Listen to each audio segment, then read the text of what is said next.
Hello student, welcome to my YouTube channel bright education. आज फिर से मैं आपके लिए Jharkhand council of education research and training Ranchi course जो आपका मॉडल पेपर सेट जो आया है मैं उसको समझाने वाला हूं और क्या इस सेट में होने वाला है और आपके लिए कितना क्वेश्चन रहेंगे उसका पूरा जवाब इसमें मिलेगा। तो चलिए बिना देर किए हुए, और एक छोटी सी रिक्वेस्ट करना चाहेंगे, अगर हमारे चैनल पर पहली बार विजिट किए होंगे तो इस चैनल को सब्सक्राइब कर लीजिएगा और बेल आइकन को प्रेस कर लीजिएगा। तो चलिए आज क्या है मैं बताने वाला हूँ। सबसे पहले देख सकते हैं जनरल इंस्ट्रक्शन है, वही टाइम आपका कितना रहेगा तो 1.5 घंटा का रहेगा। फुल मार्क्स आपका 40 नंबर का रहेगा। टोटल नंबर ऑफ क्वेश्चन 40, यानी क्वेश्चन की संख्या कितना रहेगा 40 रहेगा। Each question carries 1 mark. अब सभी प्रश्न, एक प्रश्न के लिए 1 नंबर रहेगा। 4 ऑप्शन आर गिवन, 4 विकल्प दिए रहेंगे। 4 विकल्प दिए रहेंगे जिसमें से आपको एक विकल्प का सही चयन करना है, एक का आपको राइट आंसर जो होगा उसको मारना है। उसके बाद देखिए student are expected to select the most appropriate, जो स्टूडेंट को अच्छा लगे कि हाँ इसका आंसर सही है उसी को राइट आंसर देना है। ऑल क्वेश्चंस आर कंपलसरी, सभी क्वेश्चन क्या है अनिवार्य है, कंपलसरी है। No marks will be deducted for wrong answer, यानी गलत प्रश्न के लिए आपको नंबर नहीं काटे जाएंगे। चलिए अगला प्रश्न। अब यहाँ पर क्या है, सबसे पहले क्या क्वेश्चन आता है आप लोग को मैं बता देता हूँ। ये देख सकते हैं आपका पैसेज रहेगा, read the passage given below and choose the correct option to answer the question. यानी आपका ये दिया रहेगा इंस्ट्रक्शन कि क्या करना है। सबसे पहली बात आपको पैसेज में बता देता हूँ और समझा भी देता हूँ, क्योंकि ये इसलिए देता है ताकि बच्चा लोग के आता है कि नहीं इंग्लिश पढ़ने और कितना समझता है इसका मीनिंग निकालने के लिए, इसलिए आपको जांचने के लिए देता है एक पैसेज। हर एक एग्जाम में हर एक क्लास में देता है, इसलिए इस चीज़ को मैं मान के चलता हूँ कि आपको इंग्लिश पढ़ने आता होगा और कुछ कुछ समझ में भी आता होगा। फिर भी मैं बता देता हूँ कि इसका क्या मीनिंग होने वाला है। तो चलिए देख सकते हैं, men's defence on animals and plants can not be ignores. देखिए आदमी जो है क्या क्या फिर यानी जानवर और पौधों पर निर्भर करते हैं, है ना। क्या करते हैं, निर्भरता है, उनको निर्भर करते हैं जिसको नज़रअंदाज नहीं किया जा सकता है ना। Can not be ignored, that means हम बोल सकते हैं कि men's depends on animals and plants can not be ignored, है ना। यानी कह सकते हैं कि जो आदमी का जो निर्भरता है वो जानवर और प्लांट्स पर है, ये इसको कोई नज़रअंदाज नहीं कर सकता है। Animals killed for meet and skin, animals, है ना। एनिमल्स को क्या किया जाता है, तो एनिमल्स को जान से मार दिया जाता है फॉर मीट के लिए और उसका खाल के लिए, यानी चमड़ा के लिए। खाल का बहुत सारे बनता है, चमड़ा का ढोलक वगैरह बनता है, इसलिए चमड़ा का या उससे बहुत सारे चीज़ बनाए जाते हैं। तो इस चीज़ के लिए जूता वगैरह, बेल्ट वगैरह सारा चीज़ बनता है, तो इसलिए उसको जो है सो खाल की ज़रूरत के लिए उसको ज़रूरत पड़ता है, इसलिए उसको जानवर को मारते हैं और मीट भी खाते हैं। ट्रीज आर, जो ट्री है, trees are cut down for wood and paper. देखते हैं लकड़ी या पेपर भी बनता है, लकड़ी का ही पेपर बनता है, कागज़ बनता है, उसके लिए कट डाउन किया जाता है, यानी पेड़ पौधा काटा जाता है। प्लांट्स आर अपरूटेड फॉर, है ना। और प्लांट्स जो पौधे होते हैं छोटे छोटे, उसको जड़ से उखाड़ दिया जाता है, किस लिए, फॉर फूड एंड मेडिसिन, यानी भोजन के लिए और मेडिसिन औषधि बनाने के लिए इसको पेड़ को अपरूट किया जाता है, जड़ से ही कबार दिया जाता है, क्योंकि बहुत सारे ऐसे प्लांट्स होते हैं जिसका मेडिसिन बनता है, दवा बनता है। चलिए आगे क्या है, if we go on using nature as thoughtlessly as we have been doing, अगर हम लोग इसी तरह से, है ना, लगातार नेचर का यूज बिना सोचे समझे करते रहें जैसा कि हम लोग अभी भी कर रहे हैं, तो नथिंग अर्थ, तो कुछ नहीं बचने वाला है। While in nature will be left for our posterity, यानी पोस्टेरिटी का मतलब होता है हमारे वंशज, जो आने वाली पीढ़ियाँ होते हैं उन लोग के लिए कुछ नहीं बनने वाला हो, कुछ नहीं बचेगा। अगेंस्ट दिस बैकग्राउंड, इस बैकग्राउंड के विरुद्ध में, many countries have passed a protective laws in order to safeguard wild life, यानी सेफर गार्ड का मतलब होता है वैसे चीज़ जो किसी वस्तु, किसी जंगली जानवर को मतलब बचाते हैं। तो एक नियम बनाए हैं। बहुत सारे ऐसे कंट्रीज हैं, देश हैं, जो इन्होंने नियम पास किए हैं प्रोटेक्टिव लॉज, यानी जो संरक्षण से संबंधित नियम होता है इसको कहते हैं प्रोटेक्टिव लॉ, है ना। तो उससे संबंधित एक लॉ बनाए हैं, नियम बनाए हैं। तो order to safeguard wild life, जो जंगली जीव होते हैं उसको बचाने के लिए। There are more than 1200 national park, लगभग 1200 से ज़्यादा क्या है, एक राष्ट्रीय उद्यान भी है ना। वाइल्ड लाइफ रिजर्व, वहाँ पर जंगली जीवों को बचा करके संरक्षित किया जाता है, बचा करके रखा जाता है। एंड सिमिलर, और इसी तरह के प्रोटेक्टेड एरियाज, है ना, throughout the world to ensure that rare wild animals and trees are saved from extinctions. Extinctions का मतलब क्या होता है, इसका मतलब तो विलुप्त हो जाता है। इसको हम क्या बोल सकते हैं, विलुप्त होता है, याद रख लेना है। इसको हम हिंदी में विलुप्त बोल सकते हैं। बहुत सारे ऐसे जानवर होते हैं, इसी तरह के और भी कई जानवर हैं, ठीक है, जो वाइल्ड लाइफ है, रिजर्व एंड सिमिलर प्रोटेक्ट, इसी तरह के बचाव क्षेत्र भी है। वहाँ पर पूरे दुनिया में बचाव क्षेत्र है, जहाँ पर इंश्योर दैट, ऐसा निश्चित किया जाता है कि रेयर विल्ड, जो खास तरह के एकदम जानवर होते हैं एंड पेड़ भी होते हैं, जिसको सेव किया जाता है, विलुप्त होने से बचाया जाता है। आगे क्या है, one grow of animals which have become, यानी ऐसा होता है वन ग्रुप, इसको पढ़ेंगे sorry, one group of animals, एक जानवरों का समूह है, विच हैव बिकम, है ना, एक्सटिंक्ट आर डायनासोर, एक डायनासोर नाम के जानवर है जो बेचारा क्या हो गया है, विलुप्त हो गया है। वहाँ से एक्सटिंक्ट मतलब विलुप्त होना। The reason for their extinctions is not known, क्या कारण से आखिर ये विलुप्त हुए हैं, इसके बारे में ज़्यादा कोई नहीं जानता है, ठीक है।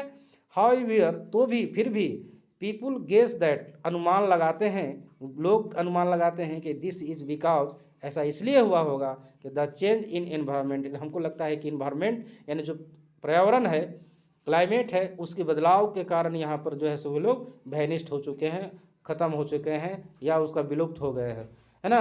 The dinosaur could not adapt themselves, क्योंकि वे अपने आप को उसके परिस्थिति के अनुकूल नहीं बना सकते हैं। डायनासोर अब जिस मौसम के अनुसार, जैसे कितना लोग ऐसे होते हैं जानवर जो जैसे मानो ठंडा आता है तो गर्मी में अपना, ठंडा में हम कम्बल तोशक रजाई यूज़ करते हैं, ठंडा होता है तो पंखा कूलर यूज़ करते हैं, उस लग अपना अनुकूल बना लेते हैं। लेकिन उन लोग नहीं ऐसा बना सकते थे। बहुत सारे ऐसे होते हैं जो दूसरे जगह जा कर के अपना, जैसा ठंडा प्रदेश होता है, कुछ ऐसे पक्षी होते हैं जो ठंडा प्रदेश में रहना चाहते हैं, वे उड़ करके अपने दूसरे क्षेत्र में चले जाते हैं, लेकिन डायनासोर ऐसा नहीं कर सकते थे, है ना। तो new environment and set a result perish, perish का मतलब होता है विलुप्त हो जाना, पूरा समाप्त हो जाना, ठीक है। तो इस तरह से आपका गद्या, ये जो पैसेज था इसका मीनिंग था। अब इससे क्या प्रश्न पूछा जा रहा है मैं आपको बताने वाला हूँ। तो सबसे पहला बात, इसका क्या क्वेश्चन है, अब मेन यहाँ पर देखिए, दिस पैसेज इज अबाउट, क्या डायनासोर के बारे में है, या फिर आपका देखिए ये पैसेज जो पूछ रहा है, क्या ये दिस पैसेज है ना इज अबाउट किसके बारे में है, तो डायनासोर, सी एनिमल्स या समुद्री जानवर, या how to safeguard wild life, या फिर मैन्स डिफेंस ऑन नेचर, तो किसके ऊपर है, तो सी सही होगा, how to safeguard wild life, यानी ए नहीं होगा इसका right answer. How to safeguard wild life मैंने जंगली जानवरों के, जंगली जीवों को कैसे बचाया जाए उसको लेकर के ये पैसेज दिया गया है। अगला क्या है, man is dependent on animals and plants for, man जो है सो किस लिए जानवरों और प्लांट्स पर यानी पौधों पर निर्भर होते हैं, तो मीट के लिए, लकड़ी के लिए, मेडिसिन के लिए, ऑल ऑफ दिस क्या होना चाहिए, गलत जवाब, ये ऑल ऑफ दिस के लिए होगा। मीट भी चाहिए जानवर से, और वुड भी चाहिए, लकड़ी भी चाहिए, और जड़ से, पौधा के जड़ से दवा भी बनता है, इसलिए इसमें क्या होगा, ऑल ऑफ दिस होगा, राइट आंसर इसका होगा, ठीक है। ऑल ऑफ दिस में इसको सोचना है।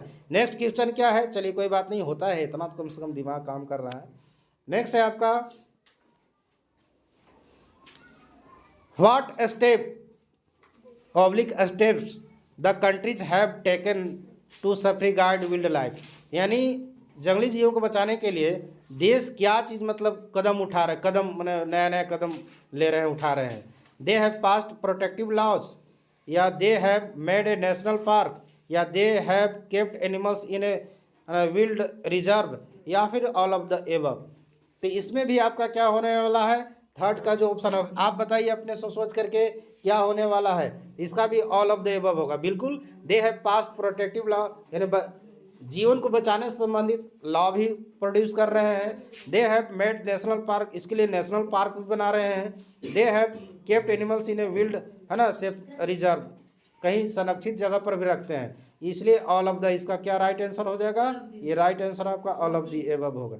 चलिए अगला प्रश्न क्या है, one group of animals which has become, है ना, एक्सटिंक्ट इज, एक एनिमल, बहुत सारे एनिमल का ग्रुप है, जानवरों का ग्रुप है, उसमें से एक आपका क्या हो गया है, तो विलुप्त हो गया है, वो क्या है, व्हेल मछली, डायनासोर, कैमल या मंकी, क्या है जो कि आपको एक्सटिंक्ट हो गया है, यानी समाप्त हो गया, विलुप्त हो गया है, बताइए। डायनासोर आपका राइट आंसर हो गया। चलिए अगला प्रश्न है इससे, according to the passage, passage के अनुसार what is the reason behind the extinctions of a dinosaur, यानी चेंज इन इन्वायरमेंट, माने जो डायनासोर विलुप्त हो गए हैं तो पैसेज के अनुसार क्यों विलुप्त हुए हैं, क्या कारण रहा होगा, तो चेंज इन इन्वायरमेंट या सम डिजीजेज, या माने चेंज इन इन्वायरमेंट पर्यावरण बदलाव के कारण, या फिर सम डिजीज या कुछ बीमारी के कारण, या बोथ ए एंड बी, या नन ऑफ द एबव, किस कारण से हुआ है, चेंज इन इन्वायरमेंट होगा, इसका 5 का ए सही होगा, राइट आंसर होगा। चलिए जवाब क्यों नहीं देते हैं आप लोग पैसेज पढ़े हैं ना। चलिए अगला देखिए क्या है, अगला क्वेश्चन है, the synonyms of the word destruction is, destruction, destruction का मतलब क्या होगा, जैसे एक्सटिंक्शन होगा, या थॉटलेसली होगा, इन्वायरमेंट होगा, या अपरूटेड होगा, ये आपको बताना है। 6 नंबर का क्या जवाब होने वाला है वो बताइए। तो आपका क्या होगा, यानी एक्सटिंक्शन यही होगा, पर्यायवाची शब्द होता है, जैसे आपको मैं बता रहा हूँ, सिनोनिज्म का मतलब क्या होता है, पर्यायवाची। The synonyms of the word destruction, destruction के मतलब भी क्या होता है, विलुप्त होना, उसी तरह से एक्सटिंक्शन के मतलब भी क्या होता है, विलुप्त होना, इसलिए ये राइट आंसर होगा सही, यानी डिस्ट्रक्शन के मतलब भी विलुप्त होना होता है, या फिर एक्सटिंक्शन का मतलब भी होता है, इसलिए इसका ए ऑप्शन सही था। नेक्स्ट क्वेश्चन क्या है, अगला इससे रिलेटेड है 7 number question, men's defence on animals and plants can not be ignore the preposition in the given sentences, कौन सा प्रीपोजिशन इसमें से है, तो ऑन होगा, इसमें से कौन सा प्रीपोजिशन है, यहाँ पर देखिए ऑन है, क्या है जी, ऑन है, और क्या, तो इसमें प्रीपोजिशन कौन हो सकता है, एंड होगा, ऑन होगा, बी होगा, या कैन नॉट होगा, तो इसमें से कौन प्रीपोजिशन है जी, तो ऑन आपका क्या होगा, 7 नंबर का राइट आंसर बी हो जाएगा, क्योंकि ऑन जो है आपका क्या है, ये प्रीपोजिशन वर्ड है। अगला प्रश्न है, द एंटोनिम्स, एंटोनिम्स का मतलब होता है उल्टा शब्द, यानी विलोम शब्द जिसको कहते हैं, तो कौन सा होगा विलोम शब्द, इसमें से आप ढूंढ लीजिएगा, अब बताइएगा क्या होगा से, एग्जिस्टेंस, है ना, यानी एग्जिस्टेंस मतलब होता है कोई चीज अस्तित्व में आना, ठीक है, तो उसका विलुप्त होगा उल्टा, यानी समाप्त हो जाना, वैनिश्ड हो जाना, ठीक है। तो द एंटोनिम्स ऑफ एग्जिस्टेंट मतलब क्या होता है, इज प्रोटेक्टिव होगा, कि पेरिस्ट होगा, इग्नोर्ड होगा, या डिपेंडेंस होगा, तो इसका राइट आंसर क्या होगा, 8वां का आपका बी ऑप्शन सही होगा, पेरिस्ट। देखिए एग्जिस्टेंट का मतलब अस्तित्व में आना, और पेरिस्ट का मतलब चला जाना, यानी अस्तित्व से गायब हो जाना, तो इसलिए पेरिस्ट इसका राइट आंसर बी हो जाएगा, ये दिमाग में डाल लेना है। अगला प्रश्न क्या है, choose the correct option given in the question number 19 to 14 and complete the letter given below, ये लेटर पूछेगा पहला, टू यहाँ क्या भराएगा, देखिए ये आपको खाली जगह है, जैसे 9 नंबर में आपका यहाँ खाली जगह है, ठीक है, 9 नंबर यहाँ खाली क्या भराएगा, फिर देखिए यहाँ पर आपको यहाँ 10 नंबर में खाली है, 11 नंबर में खाली है, फिर 12 नंबर में खाली है, तो ये कितने क्वेश्चन है, लेटर में 4 क्वेश्चन है, 5 क्वेश्चन, 5 होंगे, एक और कहीं होगा, नीचे होगा, तो कौन सा कहाँ क्या भराएगा वो आपको मोस्ट एप्रोप्रिएट शब्द आपको जो सुटेबल होगा वो आपको भरना है। एक देखिए, तो सबसे पहले 12 भी होगा, देखिए योर फेथफुली भराएगा या क्या भराएगा, वो चीज़ आपको यहाँ पर ऑप्शन में आपको देखने को मिलेगा जी। तो चलिए हम आपको दिखाने वाले हैं कि कौन सा सही होगा। तो अब यहाँ देखिए 9 नंबर में क्या है, टू द हेड मास्टर होगा कि द, देखिए बहुत सारे बड़का द होगा, ये देखिए द हेड मास्टर, फिर द हेड मास्टर बी होगा, या फिर द छोटका द होगा हेड मास्टर, यानी स्मॉल लेटर। बहुत कॉमन इरोर इसमें देखने को मिल रहा है। द, देखिए पहला है द बड़ा टी से कैपिटल लेटर है और एच भी बड़ा है, तो क्या ये दोनों सही होगा, ए ऑप्शन सही होगा। या एक तो है बी ऑप्शन में है कैपिटल लेटर से टी स्टार्ट किया है, छोटा यानी स्मॉल लेटर से एच स्टार्ट किया है, तो कौन इसका राइट आंसर होगा। आपको इतना छोटा छोटा कॉमन चीज़ होगा तो ए आपका राइट आंसर होगा, यही सही होगा। बाद बाकी क्या होगा ये सब गलत है। देखिए बड़ा टी से और कैपिटल लेटर से स्टार्ट है तो एच भी बड़ा कैपिटल लेटर से होना चाहिए, इसलिए पहला क्या होगा, ए ऑप्शन आपका सही होगा, द टी एच ई, यानी आपको टी बड़ा से लिखना होगा, बड़ा लेटर में लिखना होगा यानी कैपिटल लेटर में, और एच भी आपका क्या करना होगा, बड़ा लेटर से लिखना होगा। नेक्स्ट क्वेश्चन क्या है, इसमें क्या भरना है, 10 है, सफर्ड भराएगा, इज सफरिंग भराएगा, या वाज सफरिंग या सफरिंग होगा। ये इसको पहले मैं दिखा देता हूँ कि कौन सा प्रश्न 10 नंबर कहाँ भरना है। देखिए most humbly and respectful I beg to say that I am suffering भराएगा, क्या होगा, I am suffering from fever. कोई भी चीज़ से ग्रस्त होता है तो उसमें कंटिन्यूअस का यूज करते हैं, ठीक है। तो ये 10 नंबर में क्या हो जाएगा, इसमें 10 नंबर है ना, ये सफरिंग होगा, वाज इज सफरिंग, यानी बी ऑप्शन राइट आंसर होगा। यानी 10 नंबर सही जवाब क्या होगा आपका, यानी और इज नहीं लगेगा, सॉरी, डी ऑप्शन सही होगा, यानी डी ऑप्शन सही होगा क्योंकि इज उसमें लगा हुआ है, तो इज यहाँ से अलग से लगाने की ज़रूरत नहीं है। देखिए एम लगल है तो इज तो लगेगा नहीं, यहाँ पर देख सकते हैं आई एम लगा हुआ है तो यहाँ पर इज लगाने की ज़रूरत नहीं है, मिस्टेक हो गया है। तो आई एम तो केवल सफरिंग लगाएंगे यहाँ पर, ठीक है, यानी सफरिंग लगा देंगे तो आपका सही जवाब होगा। इसमें आई एन जी इज नहीं लगेगा। तो चलिए इसका राइट आंसर कौन सा होगा, यानी डी ऑप्शन सही था, ये वाला सही राइट आंसर है। अगला प्रश्न देखिए, ओबीडिएंट लिखा हुआ है तो इसमें से देखिए क्या क्या, थैंकिंग, ऑब्लिज्ड या काइंड, क्या भराएगा, कहाँ पर है देख लेते हैं। I am there for complete the absent myself from the school for 2 days. I request you to grant me leave for 2 days. I shall be highly obliged भराएगा। अब देखिए यहाँ पर 11 नंबर देख ला, highly to you for this act of kindness, मैंने इस तरह काइंडनेस, इस तरह के कार्य के लिए आपके ऊपर सदा आभारी रहूँगा। तो ओबीडिएंट तो होगा नहीं, थैंकिंग में है ना, तो हमेशा दयावान कृपावान, तो इसके लिए क्या होगा, यानी 11 नंबर का आपका सही सी होगा। इसके लिए ऑब्लिज्ड होना यानी कृपालु, यानी हमेशा इसके लिए ऋणी रहूँगा, इस सेंस में होता है। नेक्स्ट क्वेश्चन क्या है,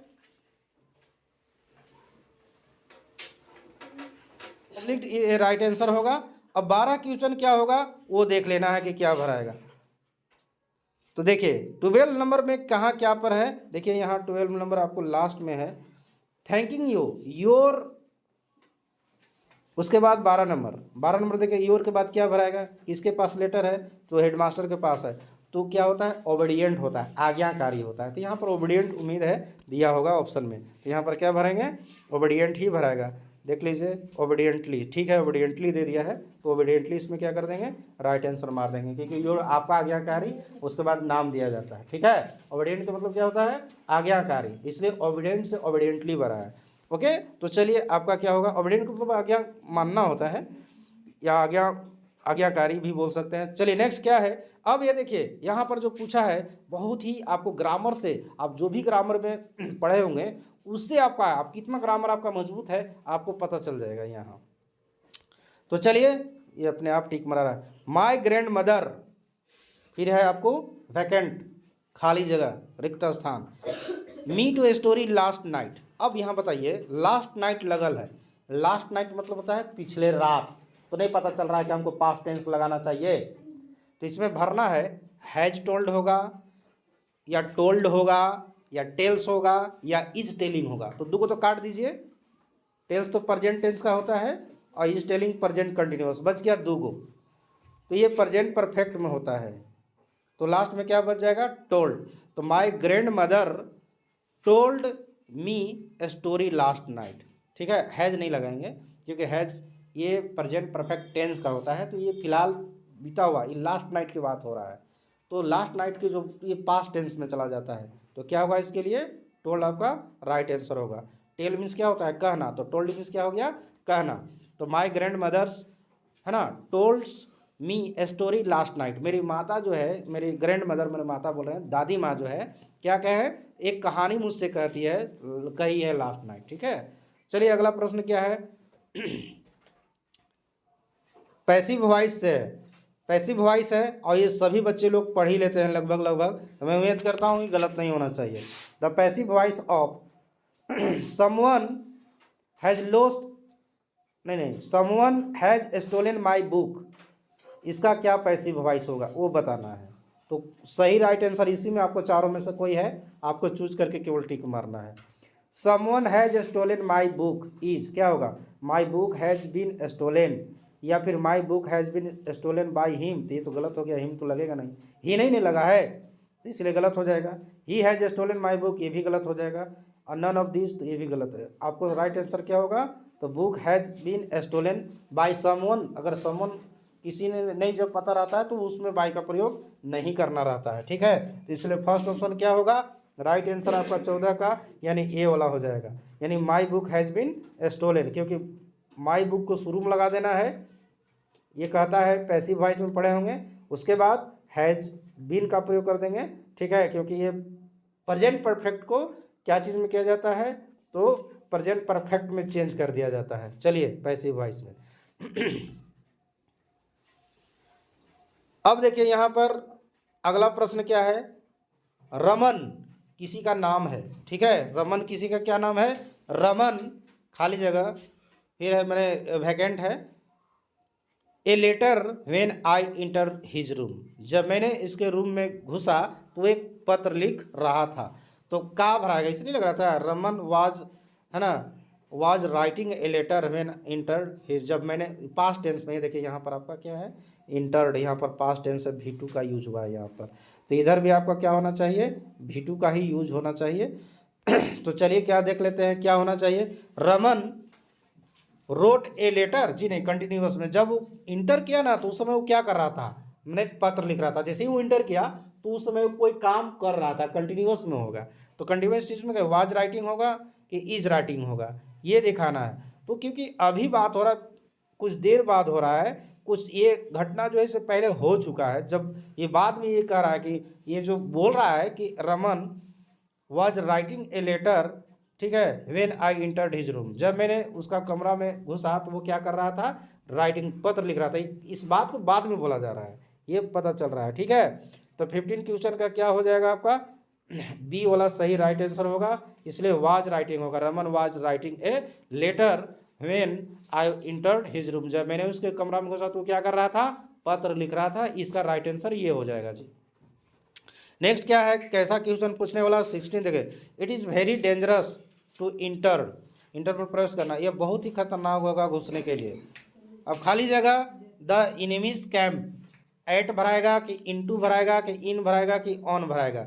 ठीक है, तो इसमें से बहुत प्रीपोजिशन वर्ड है और प्रीपोजिशन आपको भरना है, तो यहाँ पर देखिए एट तो नहीं होगा, कहीं पर रहता है इसलिए रहता है, इन भी नहीं होगा, में गलत हो जाएगा, हालांकि में किसी चीज़ में इनेमीज मैंने इनेमी के कैंप्स अंदर, तो यहाँ इनटू का सेंस होगा, जब कोई चीज़ अंदर घुसने का सेंस में होता है ना तब इसके लिए होता है, ऑन तो लगेगा ना जब वो और, तो इसमें क्या होगा राइट आंसर आपका इनटू का राइट आंसर हो जाएगा। ऐसे इन भी कंफ्यूजन में लोग मार देंगे, लेकिन वो सही सुटेबल होगा इनटू का प्रयोग होगा, क्योंकि कोई चीज़ में एंट्री घुस जाते हैं ना, जैसे कुइयाँ में जब कोई गिर जाता है तो कोई भी चीज़ में अंदर बंद कमरे में घुस जाते हैं, इसके लिए इनटू का प्रयोग करते हैं। चलिए नेक्स्ट क्या है, द मैन रॉब्ड मी, आदमी ने मुझे क्या कर लिया, लूट लिया, खाली जगह, फिर है माई पोसेशन, मेरा अधिकार, तो ऑफ लगेगा या फिर एट लगेगा, फ्रॉम लगेगा, इन में लगेगा, तो देखिए द मैन रोड मी,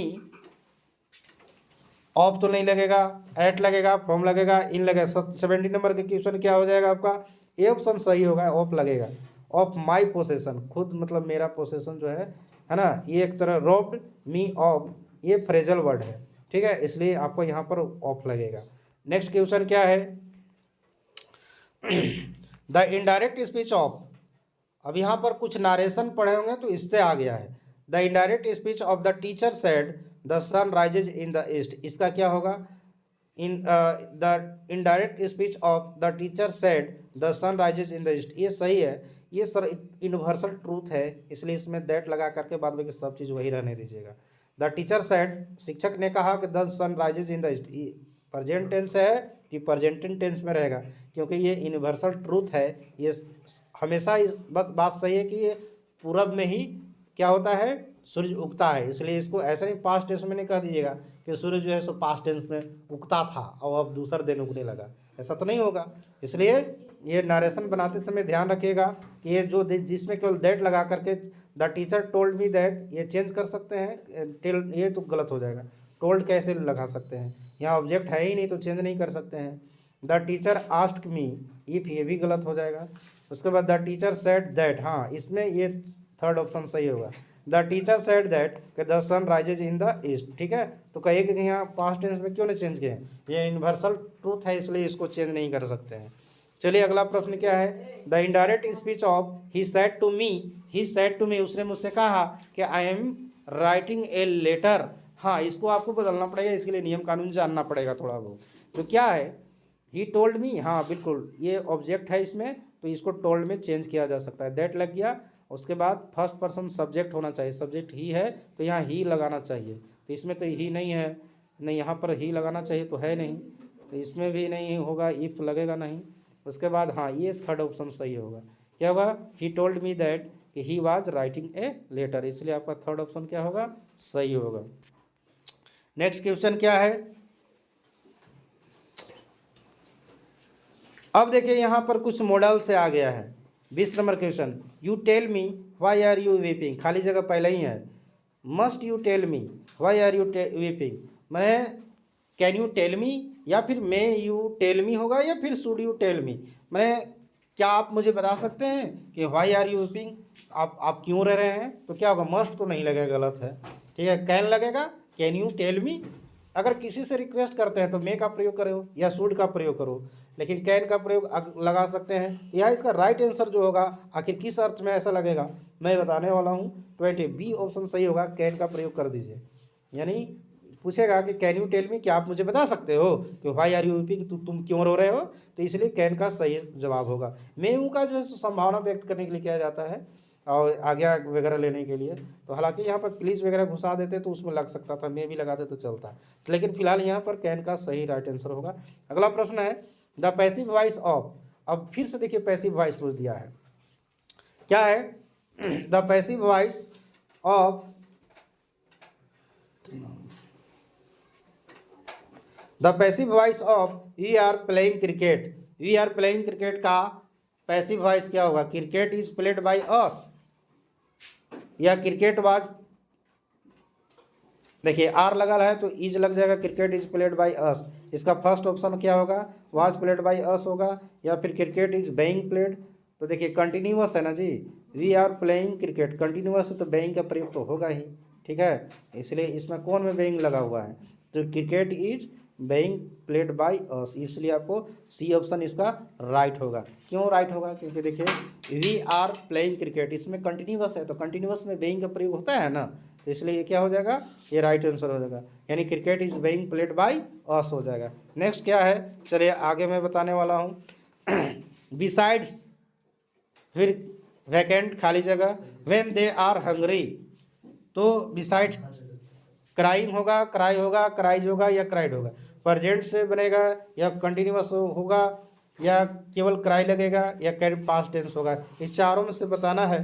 22 का राइट आंसर आपका बी हो जाएगा, यानी क्राई, बिसाइड क्राई है ना, व्हेन दे आर हंग्री, ठीक ना, अरे गलती, बेबीज है जी, सॉरी, बेबीज क्राई है ना, बच्चे रोते हैं, बहुत सारे बेबी है तो यहाँ सिंगल ले लेगा, सिंगुलर लेगा, यानी babies cry when they are hungry, जब वे भूखे होते हैं तो बच्चे क्या करते हैं, रोते हैं। चलिए प्रेजेंट टेंस से बनेगा। अब देखिए यहाँ पर कुछ आ गया, टेक्स्ट बुक से आ गया है, अगर बुक पढ़े होंगे तो ठीक है, read the state given below and choose the correct option to answer the question.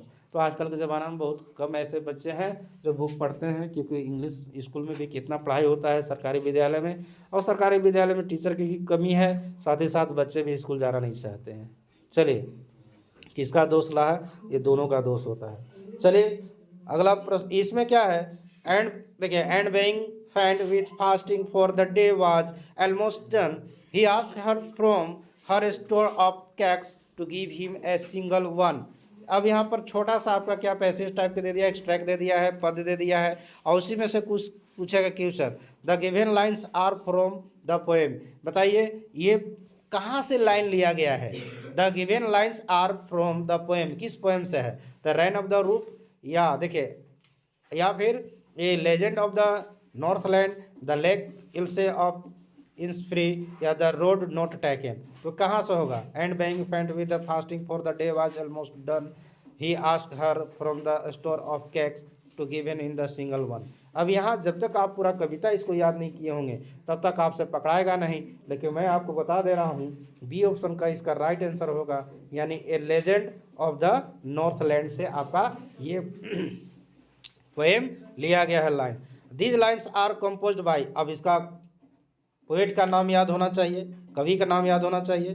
तो these lines are composed by क्या, फोनेबल कैरवी, या फिर W.B. विट्स के द्वारा, या रॉबर्ट फ्रॉस्ट के द्वारा, या फिर एक और क्या है ऑप्शन में यानी कॉट्स केनी के द्वारा लिखा गया है। तो इसको अब जब लाइनें पता नहीं है तो चलिए मैं बता दूं, इसका ए ऑप्शन सही होगा, यानी फोएबल कैरी के द्वारा लिखा गया था ए लेजेंड ऑफ द नॉर्थलैंड, ठीक है, उन्हीं के द्वारा एक कविता लिखा गया था, इसलिए ये लाइन भी उन्हीं के द्वारा लिखा गया। अच्छा, who is her in the third line, her किसके लिए यूज किया गया, हर कौन है थर्ड लाइन में, सेंट पेटर है, या फिर द पोएट है, एन ओल्ड लेडी है, या फिर नन ऑफ द एबव होगा। तो 25 का इसका जवाब होगा सी होगा, ये एन ओल्ड लेडी होगा, ठीक है, तो ये इसका राइट आंसर होगा।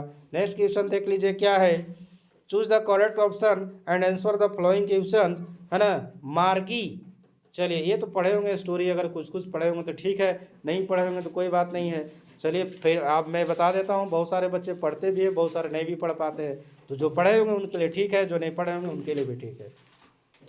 तो क्या होगा, मार्गी वाज वैकेंट, यानी खाली जगह है, ईयर्स ओल्ड, कितना 9 थी, 8 या 11, कितना साल के मतलब थी मार्गी वो बताना है, या 6, तो कौन कितना 11 ईयर की थी, यानी 26 का सही जवाब सी होगा, 11 ईयर्स की थी। चलिए कोई बात नहीं है, थोड़ा बहुत आप लोग जो पढ़े होंगे अच्छा है, याद भी कर लेंगे। अगला देखिए क्या है, don't talk, who had learned the open the mind and body to sound and vibration, कौन जो है सो साउंड और वाइब्रेशन के बारे में मतलब सुन रहे थे, तो बहरा आदमी मार्गी था, एल्विन गेलनिन था, या बिस्मिल्लाह खान है, एल्विन गेलनिन थी ना, तो यही था।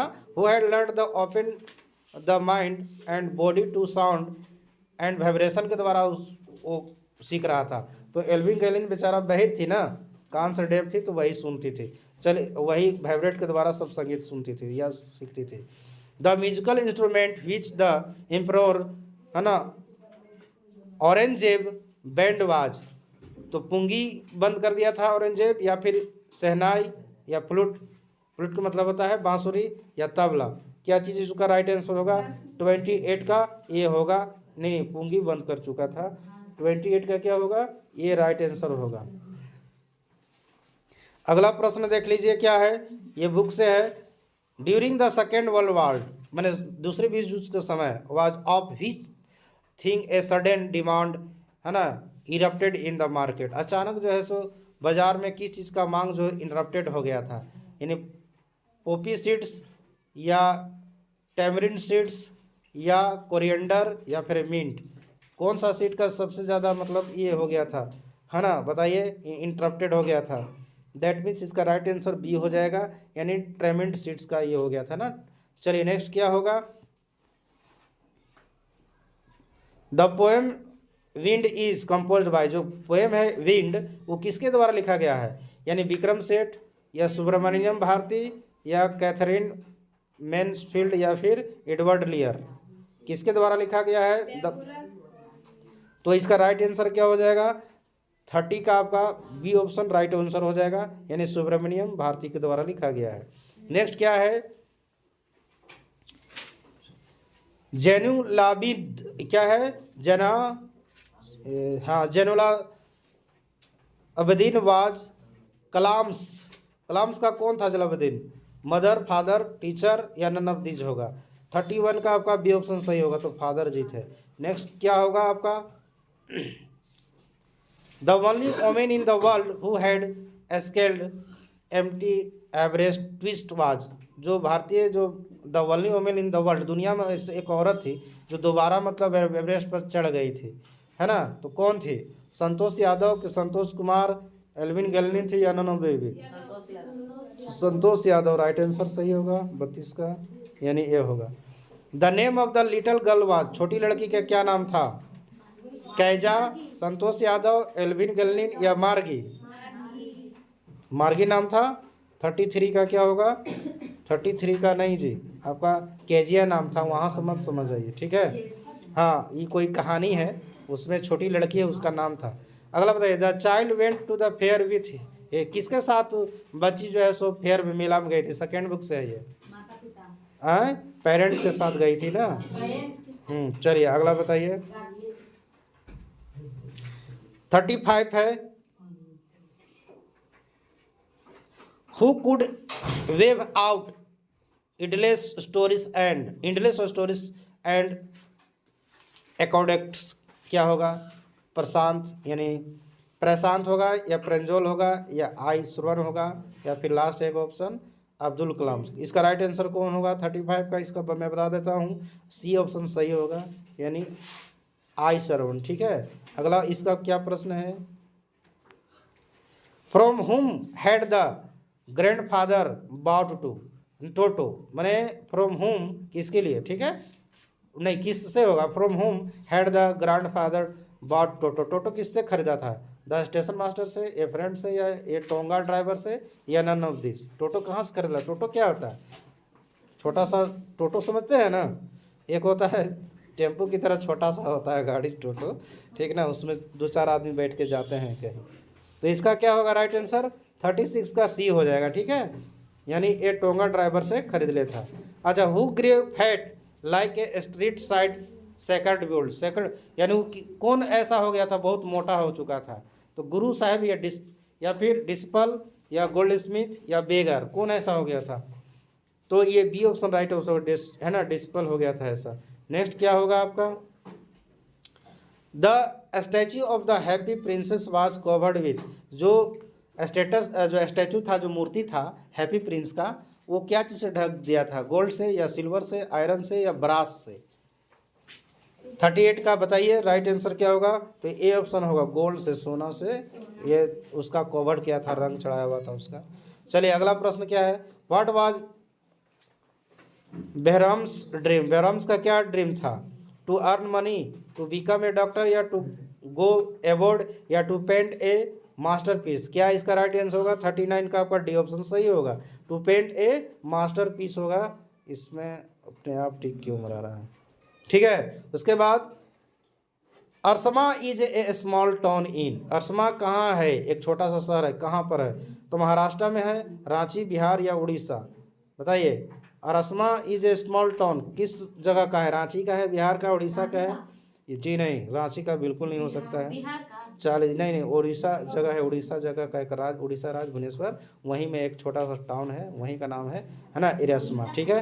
तो ये आपका 40 क्वेश्चन था। और आज के वीडियो कैसा लगा? आप अगर वीडियो अच्छा लगा तो लाइक और शेयर जरूर कर दीजिएगा, और चैनल पर नए होंगे, अभी तक सब्सक्राइब नहीं किए होंगे तो चैनल को सब्सक्राइब कर दीजिएगा। Thanks for watching this video.